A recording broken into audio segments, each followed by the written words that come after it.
Guys हम आज scooty निकाल के सिंगरी ऋषि निकल पड़े हैं।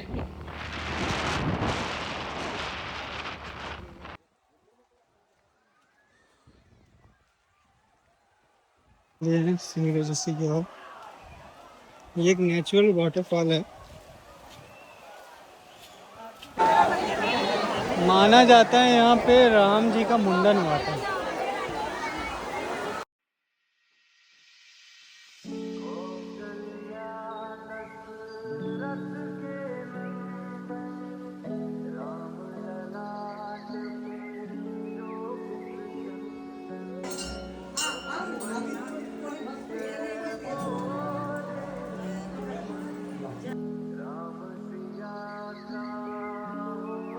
ये सतयुगों से ही है। इनका नाम है श्रृंगी ऋषि। सिंगी ऋषि। श्रृंगी ऋषि सप्त ऋषि में से एक ऋषि है। तो उनको उपाधि मिला धन और पुत्र। धन और पुत्र की। धन और पुत्र तो गोस्वामी जी रामायण में अंकित किए हैं। जो करहि धन पुत्र के आशा सो पहुँचे श्रृंगी ऋषि के पासा। अब इनका विशेषता कहावत कहा गया है जो कि राजा दशरथ जी को धन की कमी नहीं थी लेकिन पुत्र की कमी थी। तो पुत्र की कमी के कारण वह भी यहाँ आए पुत्र मांगने। तो इसमें रामायण में है जो श्रृंगी ऋषि मुनि वशिष्ठ बुलावा अपुत्र है तो शुभ यज्ञ करावा। अभी हम सब गृहस्थ हैं तो हम लोग का कुटुंब परिवार गृहस्थ है। हाँ साधु लोग हैं तो उनका कुटुंब परिवार साधु हैं। तो यह श्रृंगी ऋषि और वहाँ अयोध्या में वशिष्ठ मुनि। तो वशिष्ठ मुनि ने इनको बुलावा करके अयोध्या ले गए।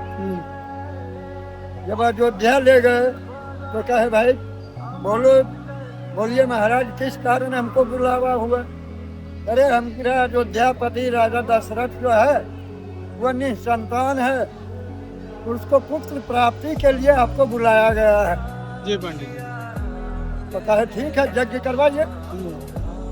यज्ञ करवाए तो उसी टाइम पुत्री यज्ञ किया गया अयोध्या में। तो उसी से अग्निदेव प्रकट होकर के हवि दिए। वह हवि से राम लक्ष्मण भरत शत्रुघ्न चारों भाई का जन्म हुआ।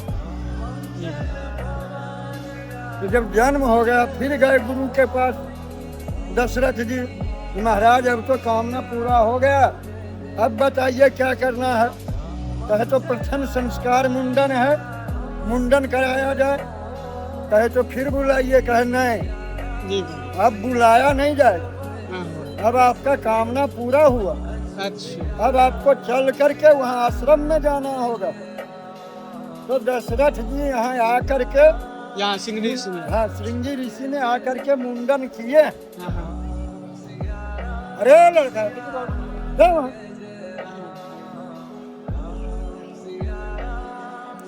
तो मुंडन किए।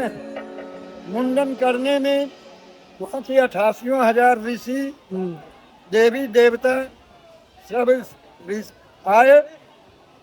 उसी में इसका नाम है तपोभूमि। तपोभूमि यहाँ तपस्या करने के लिए श्रृंगी ऋषि नहीं श्रृंगी ऋषि का पिता ही आए थे। अच्छा। जिनका नाम की विभांडक ऋषि है। दिवांगक ऋषि। वह विभांडक ऋषि बैठ जाओ बाबू। विभांडक ऋषि विभांडक के आश्रम आपको पाटलिपुत्रा में पड़ता है। जी पंडित जी। तो पाटलिपुत्रा से वह यहाँ आए तो यह तपोभूमि यहाँ रह करके तपस्या करने लगे। तपस्या करते करते कुछ समय बीत गया। तो उस वक्त श्रृंगी ऋषि का जन्म भी नहीं है। उस टाइम सिंगरी ऋषि नहीं था। नहीं उर्वशी नाम की कन्या। उर्वशी नाम की कन्या गंधर्व कन्या थी। गंधर्व कन्या, वो गंधर्व गंधर्व थी। कन्या थी। हम्म, वह उस पार में स्नान कर रही हम्म, और इस पार में विभांडक ऋषि स्नान कर रहे। उनका सौंदर्य छवि जवानी देख करके विभांडक ऋषि से सहन नहीं हुए। अच्छा। सूर्य को अर्घ देते देते यह खलास हो गए हम्म, तो मणि पानी में बह गए। तो यह है माँ की वो दृश्य, इनका जन्म नहीं है, अच्छा, इनका जन्म है हिरण्य की गर्भ से।